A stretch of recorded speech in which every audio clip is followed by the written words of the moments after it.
15 inhinyero na ang tumingin ng mabuti sa truck na ginagamit sa kagubatan at iisa lang ang hatol ng bawat isa. Basura. Wasak na ang may-ari nang biglang pumasok sa garahe ang isang mekanikong puno ng grasa. Pinagtawanan siya ng mga tao. Wala ka ring makikita dyan, panunukso nila. Pero nang yumuko siya at idinikit ang tainga sa ilalim ng truck, may narinig siyang wala ni isa mang napansin. Biglang tumahimik ang lahat dahil ang truck na iyon ay may tinatagong lihim, isang bagay na pwedeng makawasak ng buhay o magligtas nito. Kaibigan, mag-subscribe ka na ngayon para hindi mo ma-miss ang kwentong ito. At sabihin mo rin sa comments saang lungsod sa Brazil ka nanonood. Gusto ko talagang malaman kung saan ka nanonood mula. Ngayon, naranasan mo na ba ang matalim na lamig na bumabalot sa bundok ng Espiritu Santo tuwing umaga?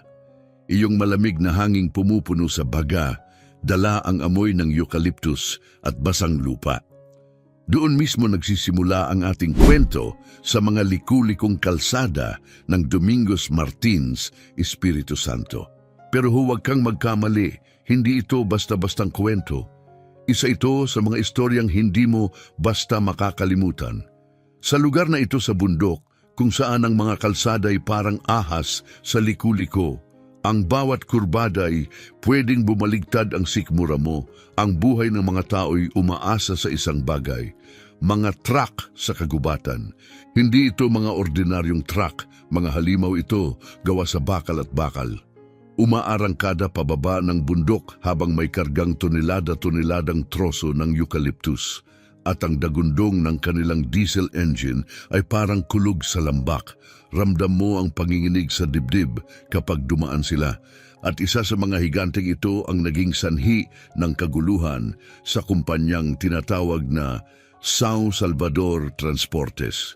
Ang may-ari nito, si Nelson Navarro, ay kilala sa buong rehiyon bilang matigas, hindi tumatanggap ng bastusan, diretsong magsalita at istrikto sa disiplina. Siya mismo ang bumuo ng kumpanyang ito. Nagsimula sa isang lumang truck at sa loob ng 30 taon, naging fleet ng 12 forestry haulers. Pero kamakailan, unti-unti itong gumuho at may pangalan ng problema, Invincible. Iyon ang palayaw ng pinakabagong truck ni Nelson, isang double-trailer forestry truck na binili lang 6 na buwan ang nakalipas. Imported ito, puno ng high-tech, sensors, onboard computer, lahat. Halos isang yaman ang ginastos.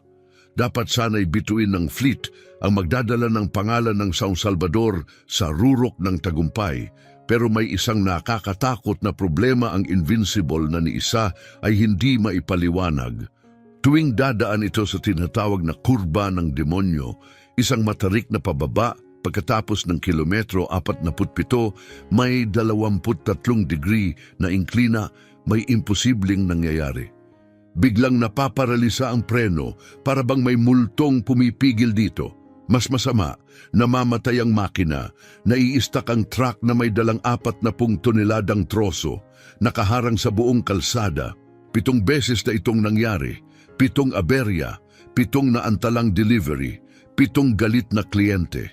7 pagkakataong napakagatlabi si Nelson habang tumatawag sa manufacturer, nagmamakaawa para sa sagot. Sumagot ang kumpanya, nagpadala ng mga eksperto.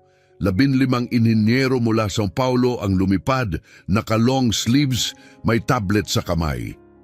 3 linggo silang nagkampo sa yard ng São Salvador. Ginutay-gutay ang Invincible. Pinalitan ang sensors, inisa-isa ang onboard computer, inayos ang fuel system, gearbox, cooling unit. Parang pinitpit na kumot ang truck sa dami ng repair. Pero wala pa ring nangyari. Sa huling pagsubok, ang head engineer na si Jerry Soriano mismo ang nagmaneho pababa ng bundok para patunayang ayos na ang truck. Pero parehong insidente ang nangyari, tumirik ang truck sa eksaktong parehong lugar. Kinailangang i-rescue ng tow truck si Jerry, namumutla, nanginginig ang tuhod. Doon niya inihayag sa lahat, Nelson, may fatal flaw ang design ng truck. Inamin na ng manufacturer pero wala na kaming magagawa. Ang pinakamagandang gawin mo, ipascrap mo na at i-claim ang insurance. Pasensya na, iyan ang totoo. Ang salitang katotohanan ay parang suntok sa sikmura ni Nelson. Inutang niya ang truck na yon. Kung ipascrap niya ngayon, babagsak ang lahat. Malulugi ang kumpanya. 23 empleyado ang mawawala ng trabaho. At si Nelson, siya na ang magiging katatawanan, ang lalaking pinusta ang lahat sa sirang makina. Gabi-gabi nag-iisa siya sa yard, humihigop ng katsatsa, pinagmamasdan si Invincible na parang anak niyang mamamatay. Hanggang sa isang malamig na umaga ng Hunyo, dumating siya. Ang pangalan niya Fatima. Dumating siya sakay ng lumang pickup, iniiwan ang alikabok habang pumaparada. Bumaba siya, naka-overall na may mansa ng grasa, matitibay na bota, kupas na sombrero. Sa leeg niya, isang simpleng kwintas na gawa sa butot binhi, gumagalaw habang siya'y naglalakad. Hindi siya matangkad, hindi rin mababa. Maanghang ang tingin, parang binibilang ang bawat salitang sasabihin. Sikat si Fatima sa lugar na yon, hindi dahil sa kotse o motorsiklo, kundi sa mabibigat na makina, cranes, backhoe, truck. Tinuruan siya ng ama niyang isang trucker na namatay sa kalsada noong 17 lang siya. Mula noon siya na lang. Pagdating niya sa yard, nagkakape ang mga engineer sa lilim, nagtatawanan. Unang nakakita sa kanya si Jerry, tinapik ang katabi at ngumiti ng pilyo. Aba, dumating na si Miracle Mechanic, sabi niya, malakas-lakas pa, nagkatawanan ng iba. Si Nelson nakatayo sa tabi ng Invincible na palingon. Fatima, anong ginagawa mo rito? Tanong niya, diretso. Tumigil si Fatima ilang hakbang mula sa kanya. Nakabulsa ang kamay, malamig ang boses. Titingnan ko ang truck mo. Tumawa si Nelson, mapait. Titingnan, aba kinuyog na iyan ng 15 engineer. May computer pa yan. Sira na raw yan. Anong ayusin mo dyan? Hindi natin si Fatima. Yung hindi nila ginawa. Ano yon? Titingin talaga. Lumapit si Jerry, hawak ang tablet parang kalasag. Pasensya na ma'am, pero dumaan na ito sa full diagnostics. Lahat ng system nasuri. Kung kami nga na may training, walang nakita, paano pa kaya? Tumigil siya sa kaidinagdag, ang isang walang formal na edukasyon. Tahimik ang paligid. Tumingin si Fatima kay Jerry. May training ako pero hindi sa classroom. Pagod na si Nelson, wala nang pera, wasak na. Fatima, huwag mo na akong bigyan ng maling pag-asa. Tapos na ako. Kung ang gumawa na mismo ng truck ang sumuko, ano pa magagawa mo? Magic? Lumapit si Fatima, inilabas ang kamay sa bulsa. Nelson, hindi ako magician. Ayos lang akong mekaniko. Bigyan mo lang ako ng 12 oras. Kung hindi ko mapatakbo ang truck na yan pababa ng Devil's Curve, kahit may karga pa yan, hinding-hindi na ako hahawak ng wrench. Ipaalam mo sa lahat. Sabihin mong palpak ako. Napakurap si Nelson. Hindi niya inasahan ng ganong pusta. At paano kung maayos mo nga talaga? Tanong ni Nelson. Tiningnan siya ni Fatima ng diretsyo sa mata. Kapag nagtagumpay ako, sabi niya, kalmado pero matatag, ibibigay mo ang kalahati ng kita mula sa aning ito para ipagawa ulit ang lokal na technical school. Tahimik na sumapol sa buong bakuran ang katahimikan, parang malamig na hangin. Mabilis na tumawa si Jerry, alanganin. Kalokohan na ito. Ipinapusta mo ang kinabukasan ng buong kumpanya sa isang mekaniko, putol ni Fatima. Hindi inaalis ang tingin kay Nelson. Tumahimik si Nelson, tila tinitimbang ang lahat. Tumingin siya sa truck kay Fatima, tapos sa mga engineer, na para na lang ngayong mga palamuti kaysa eksperto. Ang totoo, wala na siyang natitirang pagpipilian. Sige, sabi niya sa wakas, 12 oras, hindi pwedeng sobra kahit 1 minuto. Pero, dagdag pa niya, kapag may nabasag ka, ikaw ang magbabayad sa lahat. Tumango si Fatima isang beses lang, makatarungan yan. Habang bumalik sa kanilang kape ang mga engineer, patagong nagbubulungan, at si Nelson na may bumalik sa opisina, siguradong nagdarasal na sana'y hindi ito maging isa na namang kapalpakan, dumiretso si Fatima sa truck. Idinantay niya ang palad sa malamig na katawan ng makina, isinara ang mga mata, parang binabati ang isang matagal ng kaibigang sugatan. Pagkatapos, binuksan niya ang toolbox na dala niya mula sa pickup. At heto ang twist, hindi niya pinaandar ang makina, hindi siya gumamit ng diagnostic tool, hindi niya binuksan ang hood. Ang una niyang ginawa, kinuha ang isang industrial stethoscope, yung ginagamit pa ng mga mekanikong luma, at idinikit ito sa frame ng truck, parang doktor na nakikinig sa tibok ng puso ng pasyente. Doon nagsimula ang lahat. Habang tumataas ang araw at kumakalat sa hangin ang amoy ng eucalyptus, sinimulan ni Fatima ang isang tahimik at maingat na investigasyon para tuklasin ang lihim ng makina. Nakakita ka na ba ng taong tunay na nakikinig sa makina? Hindi yung tumatapak lang sa pedal o tumitingin sa data sa screen. Ang ibig kong sabihin yung totoong nakikinig, idinidikit ang tainga sa malamig na bakal, iniintindi ang ritmo nito, ang pintig. Yun ang ginawa ni Fatima. Habang ang mga engineer ay nakarelax sa lilim ng tolda, napapalibutan ng laptop printouts at kumpiyansa ng mga taong akalay alam na nila ang lahat, dahan-dahang umiikot si Fatima sa paligid ng Invincible. Nakasabit sa liig niya ang stethoscope. Sa kamay, isang maliit na LED flashlight. Dumadaan ang mga daliri niya sa kabuuan ng truck, sinusuri ang mga weld sa chassis, lumuluhod para tingnan ang ilalim. Hindi siya mukhang mekaniko. Para siyang albularyo na ginagamot ang isang sugatang nilalang. Mula sa sulok nila, hindi nakatiis si Jerry. "Uy, Nelson," sigaw niya habang natatawa, "nag-hire ka ba ng mekaniko o ng espiritista?" Nagtawanan ng iba. Tingnan mo, mamaya may dala na yang insenso. Si Nelson, nakasandal sa pader, nagsindi ng sigarilyo, tahimik, pero kita sa mukha niya ang tensyon. Umiikot na ang orasan, 12 oras para iligtas ang lahat. Hindi kumibo si Fatima. Matagal na niyang natutunan, kapag maingay ang iba, mas dapat kang manahimik at tumutok. Palaging sinasabi ng ama niyang si Edmundo, ang makina hindi nagsisinungaling. Ang tao, oo. Pati dokumento, pati computers, pero ang bakal, palaging nagsasabi ng totoo kung marunong kang makinig. At marunong siyang makinig, umakyat siya sa cabin ng truck at inayos ang upuan sa pinakamababang setting. Hindi niya pinaandar ang makina, pero iniyon niya ang susi para gumana ang electronics. Nagliwanag ang dashboard, may kulay berde at dilaw. Wala siyang ginagalaw, pinanood lang niya 5 minuto, walang nangyari. Pinatay niya ulit ang lahat, bumaba at dumiretso sa likod ng truck, sa lugar kung nasaan ang pneumatic brake system. Inalis niya ang takip ng compressed air reservoir, ipinasok ang stethoscope at nakinig. Nandun ito, isang mahina pero tuloy-tuloy na hiss. Napakunotno siya. May tagas, bulong niya, pero kakaiba ito.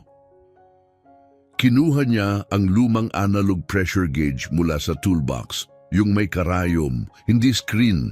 Kakaunting mekaniko na lang ang gumagamit nito. Kinabit niya ito sa sistema. Ang reading, perfecto, 85 PSI. Pero yung hissing, naroon pa rin, tinatago. Matigas ang ulo. Lumapit siya kay Nelson. "Pahingi nga ng balde ng tubig na may sabon?" Napakurap si Nelson. "Tubig na may sabon? Para saan?" "Pagtiwalaan mo na lang ako," sagot niya. Ilang minuto lang dumating ang assistant, dala ang hiling ni Fatima. Ipinahid niya ang tubig na may sabon sa mga koneksyon ng preno. Lumang teknik ng mekaniko. Kung may tagas, may bula, isa-isa niyang sinuri ang mga hose. Wala. Pero may ginawa si Fatima na hindi naisip ng kahit isa sa 15 inhinyero. Lumusot siya sa ilalim ng truck, nakalampas sa fuel tank, may flashlight sa bibig at sinimulang pahiran ng sabon ang mga weld sa frame. Hindi lang ang mechanical parts, yung mga mount, tank supports, katawan ng truck mismo. At doon niya nakita ito. Sa likod ng rear fuel tank support, halos nakatago, may maliit na bula. Tapos isa pa at isa pa. Ayan ka, bulong niya para bang kinakausap ang truck. Lumabas siya, kinuha ang wrench at sinimulang alisin ang mounting ng fuel tank. Mabigat, madulas, nakakapagod. Amoy diesel ang lahat, itim ang kamay niya, pero hindi siya tumigil. Maingat niyang hinila ang tank pasulong ilang sentimetro lang at doon siya napahinto sa gulat. Sa likod ng tangke, nakatago sa likuran, may maliit na metal box, parang kahon ng sigarilyo lang ang laki. Naka-welding sa chassis, may mga kable na nakakabit sa electrical system. Bumilis ang tibok ng puso ni Fatima. Hindi ito bahagi ng orihinal na disenyo. Hindi ito dapat nandoon. Hindi niya ito ginalaw. Hindi niya ito tinanggal. Sinuri lang niya gamit ang flashlight, kinuha ang telepono at kumuha ng 3 malinaw na litrato. Pagkatapos maingat niyang ibinalik ang tangke at kinabit lahat. Pag-ahon niya mula sa ilalim, balot sa grasa at pawis, nandun na si Jerry, bit-bit pa rin ang mayabang ng ngiti. O doktora, nahanap mo ba ang misteryo? Pinunasan ni Fatima ang kamay gamit ang maruming basahan at sumagot diretso. Nahanap ko, pero hindi pa ako tapos. Ganon. Ano, may multo sa gearbox. Biro niya, tinitigan siya ni Fatima. Nalaman ko na may taong nakakakilala sa truck na ito ng masyadong mabuti. Sandaling nawala ang ngiti ni Jerry. Isang kisap lang pero nakita iyon ni Fatima. Tahimik siyang bumalik sa truck. Ngayon umakyat siya sa cabin, hindi para magmaneho, kundi para alisin ang dashboard. Isa-isang tornilyo, inalis ang glove box, tinanggal ang AC panel, inangat ang floor mats.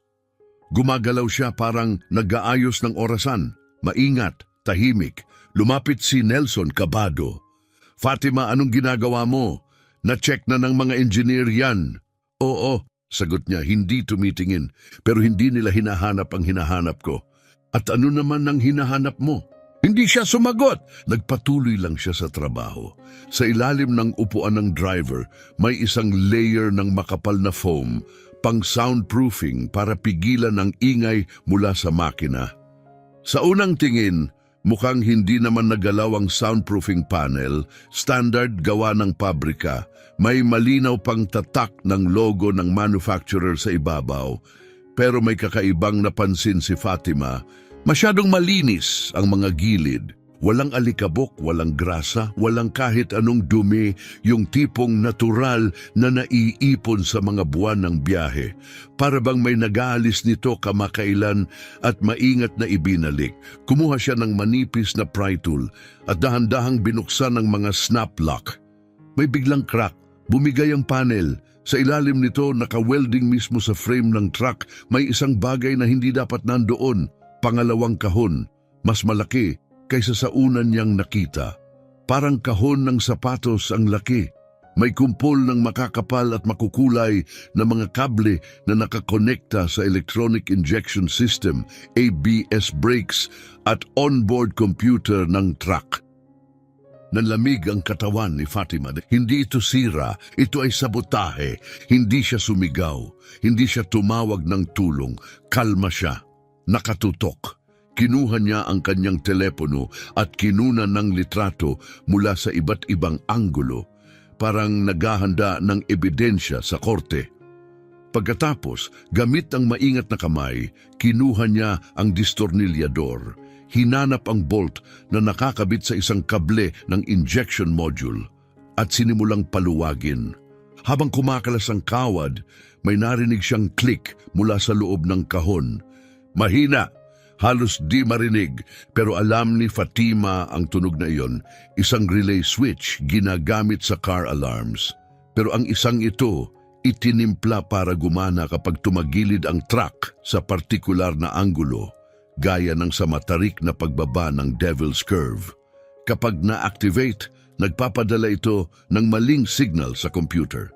Pinapatay ang fuel injection at sabay na pinapagana ang emergency brakes. Brilliant, malupit, nakakamatay. Napatigil si Fatima, ninanamnam ang katotohanan. Hindi sira ang truck, may nagdisenyo na talagang bumagsak ito sa Devil's Curve. Buong kargado, walang makina, nakapreno. Bitag iyon, isang bangin. Maaring ikamatay ng driver, masisira ang kargo, malulugi si Nelson. Pero bakit? Sumulyap siya sa labas ng bintana ng truck at nakita si Jerry nakikipagtawanan sa iba. Kalmado, kumpiyansa. Pero nang magtagpo ang kanilang mga mata, nawala ang ngiti ni Jerry. Doon siya natauhan. Bumalik siya ng tingin sa kahon at doon sa gilid nito may nakita siyang maliit na naka-laser engraved na code, AB27 Custom Project. Sumama ang pakiramdam ni Fatima. Jerry Soriano, lahat ay nagkaanyo. Si Jerry, ang lead engineer, siya ang nagsabing sirang-sira ang truck. Siya rin pala ang nagsabotahe sa Invincible. Pero bakit niya gagawin yon? Unti-unting luminaw ang plano. Kapag idiniklara nilang hindi na maayos ang truck, mapipilitang ibenta ni Nelson ang buong fleet at siguradong malulugi. At may isang taong bibili ng lahat ng mura. Pero sino at para saan? Bumaba si Fatima mula sa truck, hawak ang cellphone na parang kayamanang kailangang bantayan. Hindi pa siya pwedeng humarap kay Jerry. Aalsin lang nito ang lahat. Magkakaila, wala pa siyang sapat na ebidensya. Kailangan pa niya ng isa pa, isang patunay na hindi matatanggi. Tiningnan niya ang oras, 8 oras na ang lumipas. 4 na lang ang natitira. Lumapit si Nelson, halatang balisa. So, may nakita ka ba? Tiningnan siya ni Fatima, matatag ang boses. Oo, alam ko na kung ano ang problema. Pero bago ko ito ayusin, may kailangan ako sa iyo. Ano yun? Tiwala. Buong tiwala. Naguluhan si Nelson. Anong ibig mong sabihin? Ako ang magmamaneho ng truck pababa ng Devil's Curve, sabi niya. Nanlaki ang mata ni Nelson. Baliw ka ba kapag may nangyaring masama? Mamamatay ako, dugtong niya. Alam ko. Hinawakan niya ang kwintas na gawa sa buto. Alaala ng kanyang ama. Isang pangako, pero walang mangyayari dahil ang truck ay hindi kailanman nasira, Nelson. Hindi kailanman. Habang lumulubog ang araw at nagiging lilang kahelang mga burol, bumalik sa trabaho si Fatima. Ngayon hindi na siya naghahanap. Inaayos na niya. Isa-isang tatanggalin ang nakamamatay na aparatong iyon, wire by wire. Dahil kapag bumaba ang Invincible ng walang aberya, lalabas ang katotohanan. At may kailangang managot. May mga sandali sa buhay na sobrang taas ng nakataya, ramdam mo ang panganib sa bawat hibla ng buto mo. Isang maling hakbang, isang maling salita, at lahat ay pwedeng maglaho. Iyon ang naramdaman ni Fatima habang gumagapang siya sa ilalim ng truck sa huling pagkakataon. Matatag ang kanyang mga kamay, pero parang tambol ang tibok ng puso. Alam na niya ang totoo. Alam niya kung sino ang may sala. Pero ang pagdisarma ng aparato ng hindi napapansin ni Jerry, iyon ang tunay na pagsubok. Kapag nalamang alam mo na pwedeng burahin ng ebidensya, walang iniwan. Kaya kailangan niyang maging maingat, tahimik, tumpak, dahil ang susunod na ilang oras ang magpapasya, hindi lang sa kapalaran ng Invincible, kundi sa kinabukasan ng lahat ng umaasa rito. Maaring subukan ni Jerry na harangin siya, o mas masahol pa, guluhin ang pag-aayos. Pero alam ni Fatima ang dapat gawin. Hindi niya bibigyan ng kahit katiting na pagkakataon si Jerry. Ginawa niya ang ginagawa ng lahat ng pinakamahusay na mekaniko. Tahimik na trabaho, tutok, kalmado, walang ingay, mga kamay, mga gamit, pasensya. Nakahiga siya sa malamig na semento ng workshop, may flashlight sa bibig at ang toolbox nasa tabi. Maingat niyang sinimulang alisin ang mga kawad mula sa nakatagong sabotage box sa likod ng fuel tank. Bawat wire may papel. Pulang kawad, kumokonekta sa electronic fuel injection system. Asul, kinokontrol ang ABS brakes. Itim, Nakakabit sa tilt relay ang bahagi na sumusukat kung pababa ang truck. Isa-isa niyang inalis ang mga ito, matatag. Eksakto, parang nagde-diffuse ng bomba. Amoy na sunog na diesel at lumang grasa ang paligid. Ang amoy ay sobrang tapang, pati ang dila niya may lasa ng langis. Marumi ang kanyang mga kamay, madulas ang konektor, madalas sumasabit, pero hindi siya tumigil, hindi siya pwedeng tumigil. Sa labas, pabilis ng pabilis ang paglubog ng araw.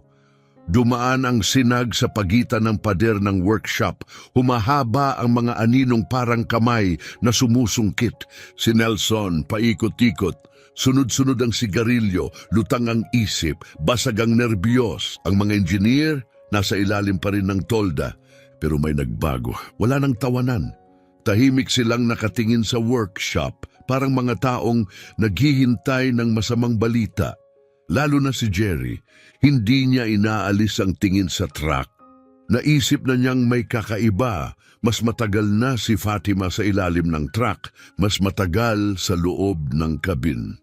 At nagtatrabaho siya sa mga bahagi na masyadong pamilyar kay Jerry, mga lugar na may itinagong lihim.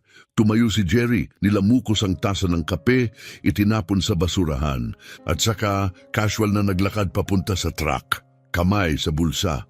Parang walang problema, hindi siya sinundan ng iba, siya lang. Pero kada hakbang niya, ramdam ang tensyon, parang PC na sobrang higpit. Pagdating niya sa Invincible, umikot siya sa paligid, kunwaring nag-i-inspection. Yumuko, sumilip sa ilalim, nandoon si Fatima. Kalahating katawan nasa loob ng chassis, kumikislap ang flashlight sa metal. "Oh, Fatima," tawag niya, masyadong mabait ang tono. "Kailangan mo ba ng tulong?" Hindi siya tumingin, nagpatuloy lang sa trabaho. "Ayos lang ako," malamig ang sagot. Lumuhod si Jerry malapit, kinamot ang batok, parang nagmamagandang loob. "Ang tagal mo na dyan ah. Sigurado ka bang alam mo ang ginagawa mo? Sayang kung may masirang importante, ikaw ang mananagot kay Nelson." Tumigil si Fatima sandali. Huminga. At sumagot gamit ang tinig na tahimik pero matalim, yung nakakapatigil ng tao. "Alam ko ang ginagawa ko." Nabigla si Jerry, kumurap ang ngiti niya. Gusto niyang tanungin kung may nakita na siya, pero hindi niya pwede. Magiging halata. "Well," kibit balikat niya, sabay atras. "Kung may kailangan ka, andyan lang kami. Kilalang kilala na namin ang truck na to, di ba?" Tumigil si Fatima, tumingin sa kanya. "Talaga?" bulong niya. "Sigurado ka?" May pumatak na lamig sa batok ni Jerry. May kung anong nakakatakot sa tingin ni Fatima. Tahimik, sigurado, babala. Alam na niya, pilit nagpanggap si Jerry ng ngiti, tumalikod at bumalik sa tolda. Pero halata na ang pagkabahala niya. Check siya ng check sa cellphone, tingin sa relo, lakad pabalik-balik. "Anong problema mo?" tanong ng isang engineer. "Wala," sagot ni Jerry, iritado. "Hindi niya magagawa yan. Sigurado ako." Pero ang totoo, hindi siya sigurado. At yun ang kinatatakutan niya. Samantala, tuloy ang trabaho ni Fatima. Tinanggal na niya ang huling kawad. Patay na ang sabotage box, deactivated, wala nang banta, pero hindi niya ito tinanggal. Iniwan niya ito sa kinalalagyan. Hindi lang ito patibong, ebidensya ito. At kailangang makita ng mga tao. Umakyat ulit siya sa cab. Ikinabit muli ang mga original wires. Nilinis ang contacts. Sinubukan gamit ang multimeter. Gumana ang lahat. Isa na uli itong normal na truck. Makapangyarihan, malaya, handa. Bumaba si Fatima, pinunasan ang kamay sa coverall at nilapitan si Nelson. Nakaupo ito sa may pader para nang hindi natutulog ng ilang araw. Tumayo siya sa harap nito at malinaw na sinabi, "Nelson, handa na!" Napalingon si Nelson. "Ha? Anong ibig mong sabihin, handa na?" "Ayos na ang truck at kailangan ko na itong subukan. Pababa ng Devil's Curve, buong kargado." Nanlaki ang mata ni Nelson. "Kapag may nangyari sa iyo, Fatima, hindi ko kakayanin yan." Maingat niyang ipinatong ang kamay sa balikat ni Nelson. Mahinahon pero matatag. walang mangyayari. Pero may kailangan kang malaman bago ako umalis. Ano yon? Lumapit siya, sumilip sa paligid at mahina ngunit matigas ang bulong. Hindi kailanman sira ang truck na ito, Nelson. Sinabotahe ito, sinadya. Natigilan si Nelson, parang nahigop ang lahat ng kulay sa mukha niya. Sinabotahe? Seryoso ka ba? May dalawang nakatagong aparato, paliwanag niya. Isa sa ilalim ng chassis, isa pa sa likod ng dashboard. Ang mga kahong iyon ay ginawa para sa isang layunin lang. Pabagsakin ang truck sa mismong liku-likong kalsada ng Devil's Curve. Pasabugin ang lahat ng pinaghirapan ni Nelson. Nang hina ang tuhod ni Nelson, kailangan niyang sandalan ang pader para hindi matumba. Pero sinong gagawa ng ganito? Tanong niya, halos nanginginig ang boses. Hindi agad sumagot si Fatima, bagkus binuksan niya ang kanyang cellphone at iniabot sa kanya. Nandoon ang mga larawan, malinaw na kuha ng mga kahong metal, ng mga nakatagong kable at isang detalye na nagpasiklab sa dugo ni Nelson, a B-27 custom project. Tinitigan ni Nelson ang screen, tumingin kay Fatima, tapos unti-unting lumingon sa direksyong kinaroroonan ni Jerry sa ilalim ng tolda. Sa isang iglap nangyari ang pagbagsak ng lahat. Lintik na hayop, bulong ni Nelson nanginginig sa galit. Nasa loob siya ng kumpanya ko, kumakain sa hapag ko. Nakangiti sa akin habang pinaplano akong wasakin. Mahigpit na hinawakan ni Fatima ang kanyang braso. Dahan-dahan lang, sabi niya.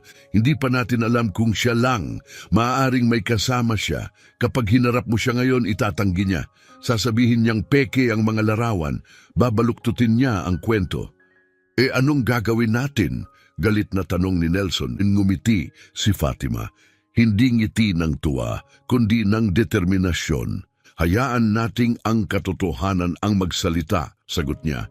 Ibababa ko ang truck sa Devil's Curve sa harap ng lahat. At kapag dumating si Invincible sa ibaba ng walang sablay, walang problema, ipapakita natin ang ebidensya. Dahil isang tanong na lang ang matitira pagkatapos noon, tumigil siya sandali. Bakit hindi nagawa ng 15 engineer na pinamunuan ni Jerry ang nagawa ko?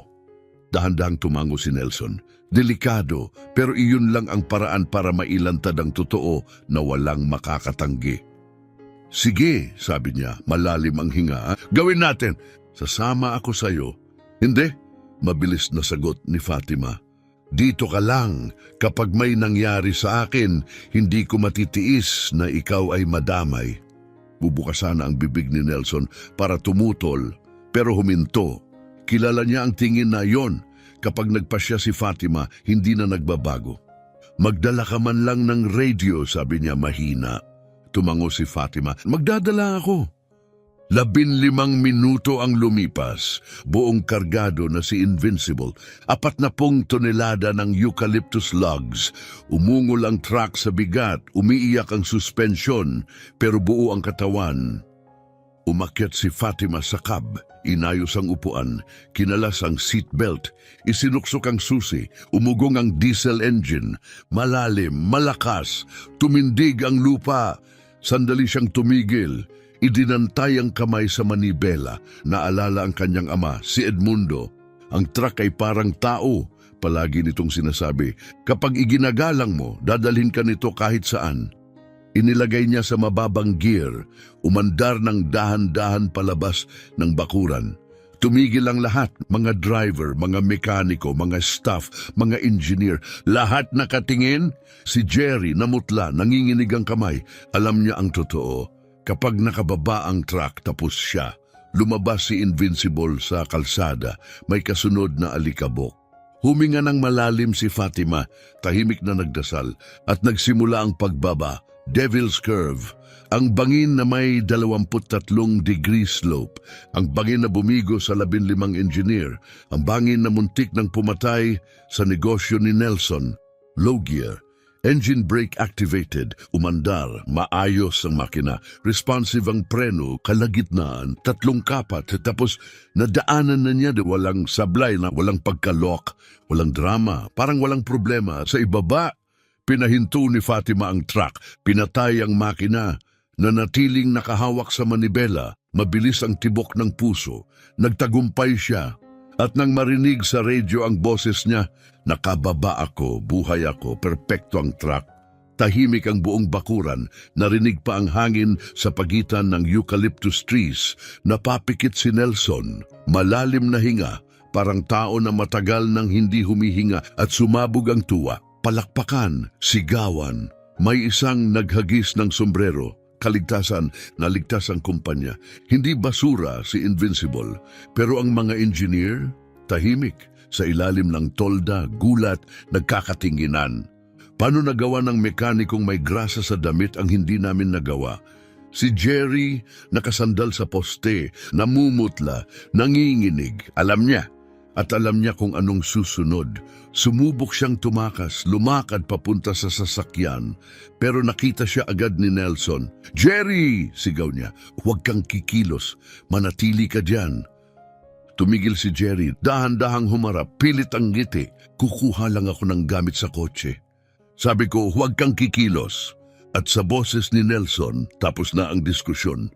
Dumating si Invincible makalipas ang 20 minuto. Umandar pabalik sa bakuran, mabagal, matatag. Dala pa rin ng 40 tonelada, parang mandirigmang bumalik mula sa digmaan, ni Galos ay wala.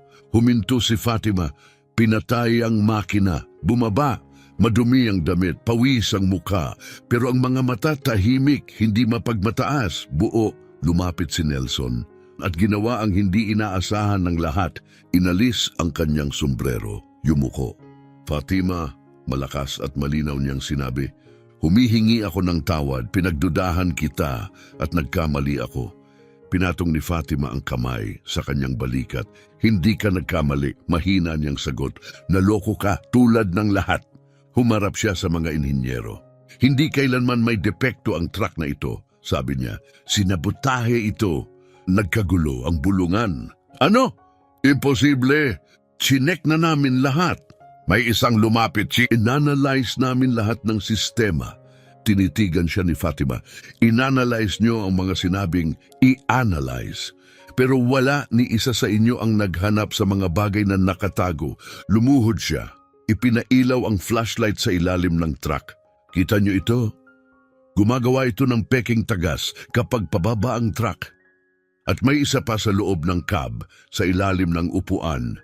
Iyon ang pumuputol sa fuel injection at nagpapa-activate ng ABS. Ngayon, nakaharap na ang katotohanan. Wala nang takas. Tumayo si Fatima, matuwid at matatag, harap sa lahat. May naglagay ng mga aparatong ito ng sinadya. Malinaw niyang sabi, ang boses ay parang punyal sa katahimikan. Layunin nitong pabagsakin si Invincible sa Devil's Curve. Magdulot ng aksidente, wasakin ang San Salvador Transport mula sa loob. Katahimikan, puro takot, puro kaba, nagngangalit ang kamao ni Nelson. "Sino?" Galit na galit niyang tanong, "Sinong gagawa nito?"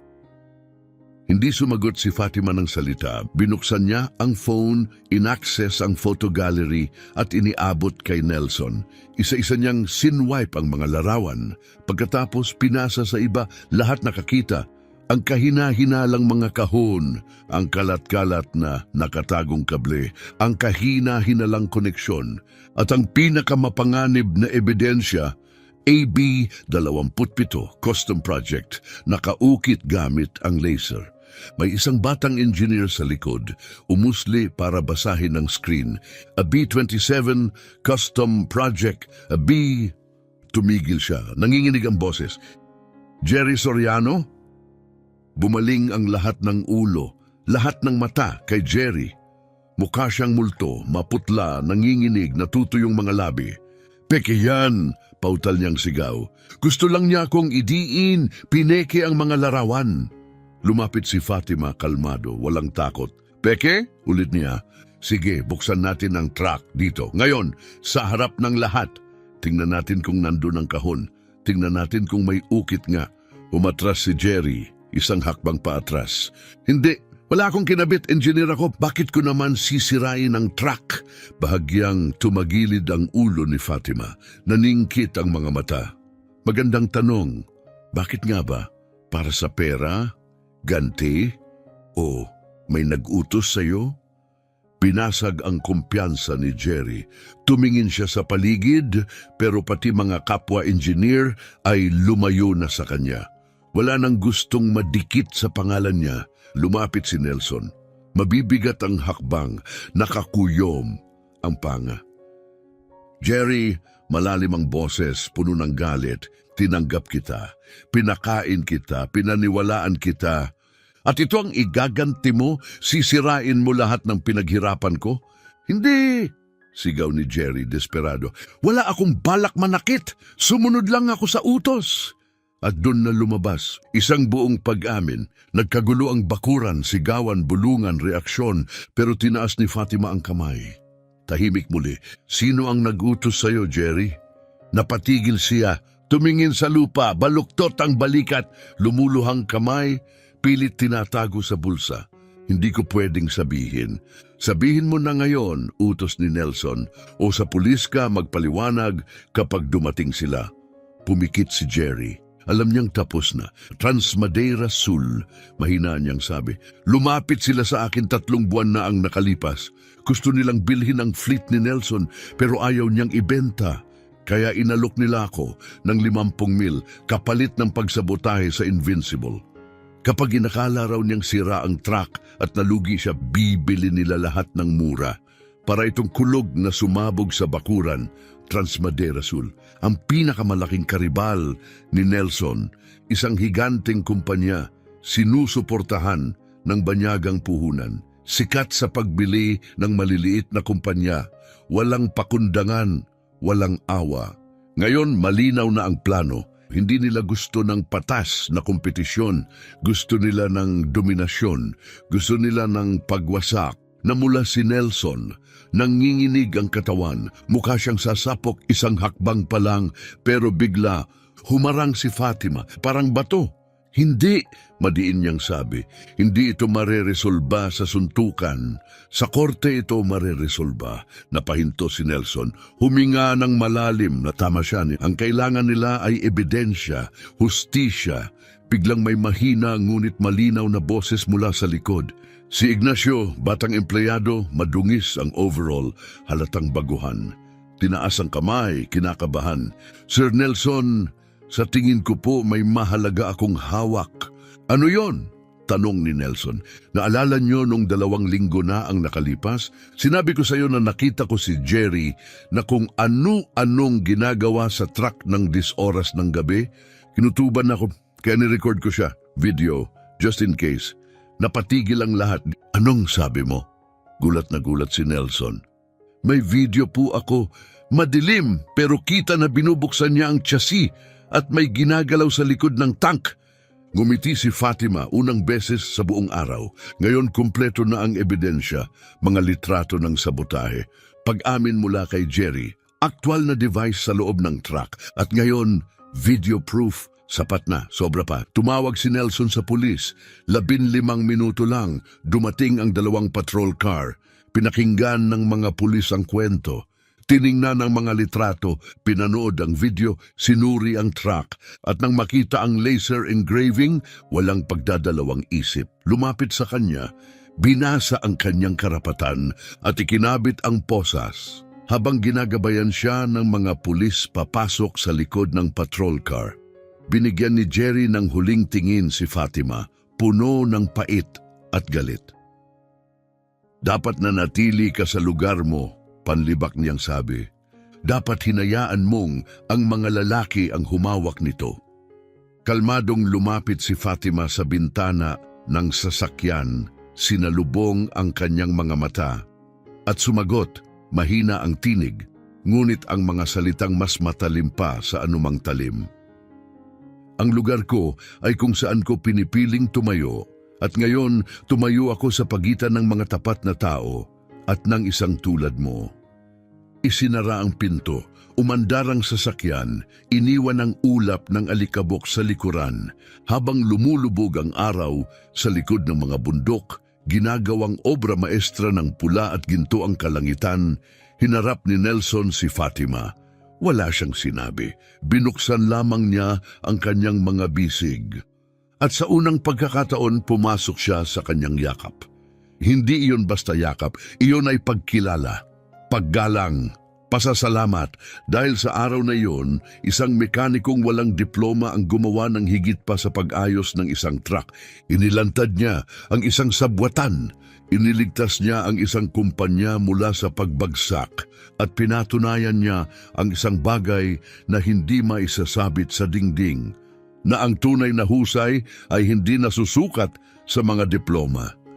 Nasusukat ito sa tapang, sa talino at sa katapatan. Alam mo ba ang mga kwentong parang napakahiwaga para maging totoo? Well, ang kwentong ito ay totoo. At ang wakas, walang nakakita nito na paparating dahil hindi lang nito binago ang buhay ni Fatima. Hindi lang nito binago ang buhay ni Nelson. Binago nito ang buhay ng napakaraming iba pa. Ang ilan ay hindi pa nga bahagi ng kwento noon. 3 araw matapos, maaresto si Jerry, kumalat ang balita na parang apoy sa mga burol ng Espiritu Santo. Naglabas ng headline ang mga lokal na pahayagan. Ipinatugtog sa community radio ang buong kwento. Nagbulungan ang mga tao sa mga panaderya, gasolinahan at palengke. Narinig mo ba ang babaeng nakatuklas ng sabotahing iyon? Ang mekanikong nagligtas sa kumpanya ni Nelson? Sabi nila may nakita siya na hindi napansin ng 15 inhinyero.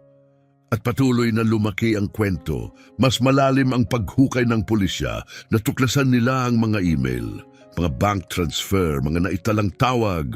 Lumabas na ang Transmadeira Sul ay hindi lang nagtangkang sirain ang Invincible.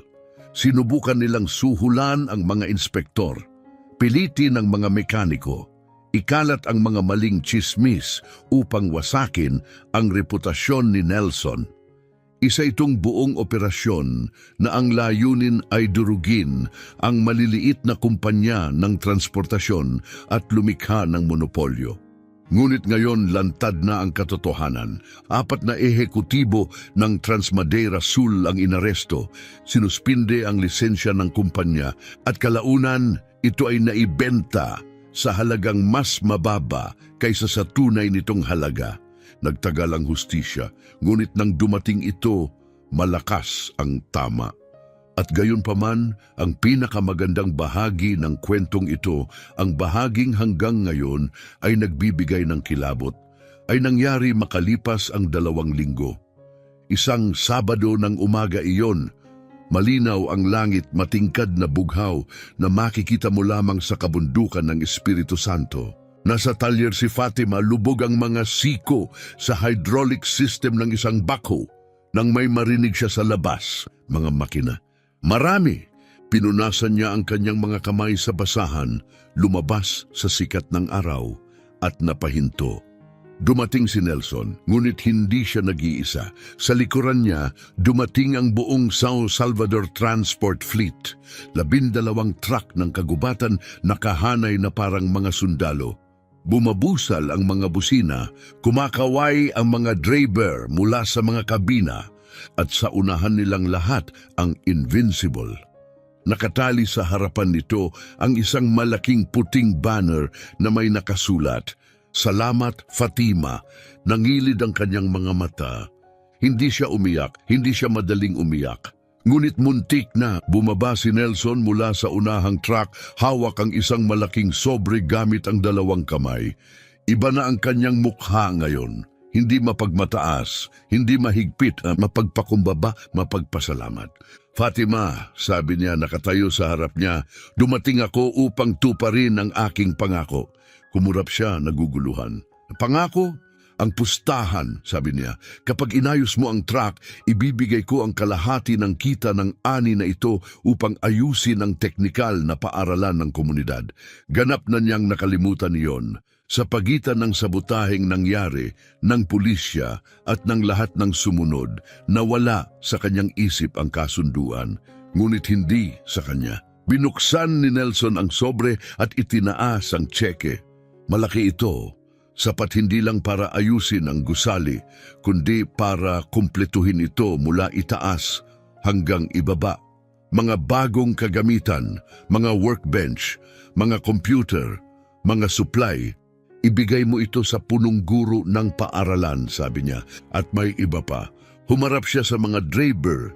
Agad silang kumilos, nagbababa ng mga kahon mula sa mga truck, mga gamit, mga hydraulic jack, kumpletong mechanic kit, mga digital multimeter, pati isang portable automotive lift. Ito ang personal kong donasyon, paliwanag ni Nelson. Dahil may natutunan ako sa mga nagdaang araw, Fatima. Ginugol ko ang buong buhay ko sa paniniwalang alam ko ang lahat, na ang mga diploma lang ang patunay ng husay, na ang tunay na kaalaman ay nagmumula lamang sa kolehiyo. Ngunit pinatunayan mong mali ako. Huminga siya ng malalim. Iniligtas mo ako, ang aking kumpanya. 23 pamilyang umaasa sa negosyong ito. At higit pa roon, itinuro mo sa akin kung ano talaga ang ibig sabihin ng kababaang loob. Itinuro niya ang tambak ng kagamitan. Ito ang paraan ko ng paghingi ng tawad at ng pasasalamat. Walang masabi si Fatima, dahan-dahan siyang tumango, labis na naantig. Ngunit hindi pa roon nagtatapos ang kwento. Pagkalipas ng 6 na buwan, muling nagbukas ang State Technical School of Domingos Martins. May bagong pintura, ang mga dingding, isang bagong bubong, mga silid-aralan na mas kumpleto kaysa dati. At nang dumating ang oras upang pangalanan ng patron ng Heavy Machinery Workshop, walang naging pagtatalo. Iisa lamang ang pangalang gusto ng lahat, Fatima. Sa araw ng ingranding muling pagbubukas ng paaralan, napakarami ng tao kaya't hindi na nagkasya ang lahat sa loob ng gusali. Mga estudyante, guro, magulang, negosyante, pati ang alkalde ay dumating upang masaksihan ang okasyon. At nang umakyat si Fatima sa maliit na pansamantalang entablado upang magsalita, tumingin siya sa napakalaking pulutong at ngumiti. Sa unang hanay ng bagong-bagong klase sa heavy mechanics, mahigit kalahati ng mga estudyante ay mga babae, mga batang babae, suot ang bago at malilinis na overall. Kumikislap ang mga mata sa pananabik, puno ng kuryosidad, sabik na matuto. Nandoon sila dahil sa kanya, dahil narinig nila ang kwento ng mekanikong nagbunyag ng katotohanan. Dahil ipinakita niya sa kanila na posible pala, kinuha ni Fatima ang mikropono. Hindi siya nagbigay ng isang pinakinis na talumpati. Hindi siya gumamit ng magagarbong salita o inihandang mga tala. Nagsalita siya sa paraang nakasanayan niya. Simple, diretsyo, tapat. Ang aking ama, panimula niya, ay isang driver ng truck. Siya ang nagturo sa akin ng lahat ng alam ko. Itinuro niya sa akin na hindi nagsisinungaling ang mga makina, na ang tapat na trabaho ay laging may kapalit, at higit sa lahat, na ang talento ay walang kasarian. Ang talento ay talento, at kung handa kang matuto, kung hindi ka natatakot madumihan ng iyong mga kamay, at kung magpapatuloy ka kahit mahirap na, oo, kaya mo. Kaya mong ayusin ang kahit anong makina, kaya mong harapin ang kahit anong hamon. Huminto siya sandali at tumingin sa mga batang babae sa unang hanay.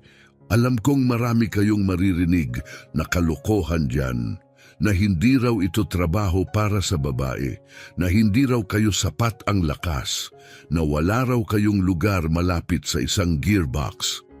Pero narito ako para sabihin sa inyo, huwag kayong makinig sa alinman sa mga iyon.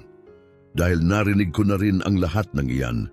At sa huli, nang hindi masolusyonan ng 15 bihasang inhinyero ang problema, ako Ang lumakong stetoskopyo at ang aking kutob ang nakahanap ng sagot. Hindi dahil espesyal ako, kundi dahil hindi ako sumuko. Naniniwala ako sa alam ko. Ang palakpak na sumunod ay napakalakas. Napagulantang nito ang mga ibon at pinalipad sila mula sa mga puno.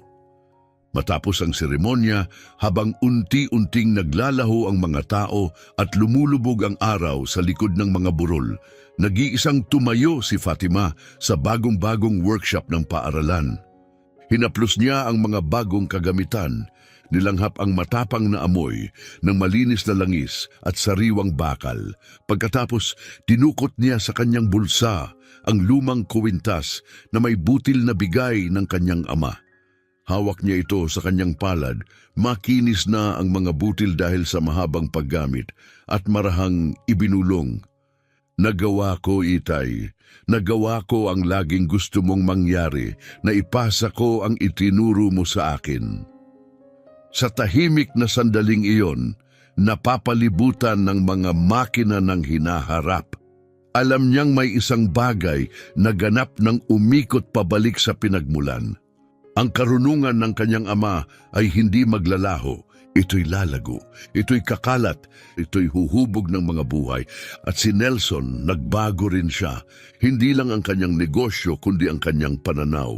Nakipagtulungan siya sa teknikal na paaralan, nag-alok ng bayad na internship sa mga estudyante mula sa komunidad. Tumigil siyang mag-hire batay sa mga palagay at nagsimulang tumingin lamang sa husay.